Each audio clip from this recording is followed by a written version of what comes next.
আসসালামু আলাইকুম কৃষক বন্ধুরা, আমরা আজকে আসি আমন মৌসুমের সর্বোচ্চ ফলনশীল এক ব্রাক কর্তৃক উদ্ভাবিত ধানের জাত ব্রাক ধান একের একটি জমিতে, যেখানে আমরা দেখতে পাচ্ছি সুস্থ সবল চারা এবং খুবই গাছের গ্রোথ দেখতে পাচ্ছি খুবই ভালো আছে।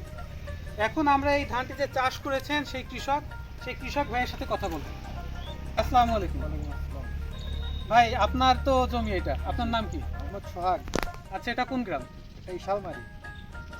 বাজারে তো অন্য বিভিন্ন ধরনের ধানের জাত আছে, তার ভিতর থেকে আপনি কেন আমাদের এই ব্রাক ধান একটা নির্বাচন করলেন?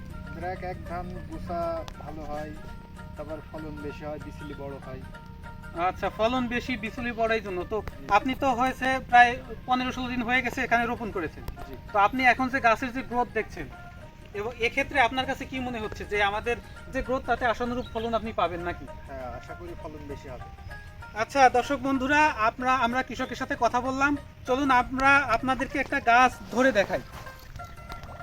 এই যে একটা গাছ দেখতে পাচ্ছি, সাধারণত কৃষকরা দুটো করে কাঠি লাগিয়েছেন এখানে, এবং 15-16 দিনের ভিতরে দেখছি আমরা প্রত্যেকটা গাছই সুস্থ সবল আছে, কোনো রোগ বালাই এখানে নেই এবং কোনো পোকার আক্রমণ নেই, তেমন পাতা নিয়েও কোনো সমস্যা নেই। এবং গাছের যে গ্রোথ দেখতে পাচ্ছি, আমরা একটু দেখাবেন গাছের গ্রোথ এবং গাছ যে পরিমাণ টিলারিং করেছে, তাতে মনে হচ্ছে যে কৃষকের ফলনটা আশানুরূপ তিনি পাবেন।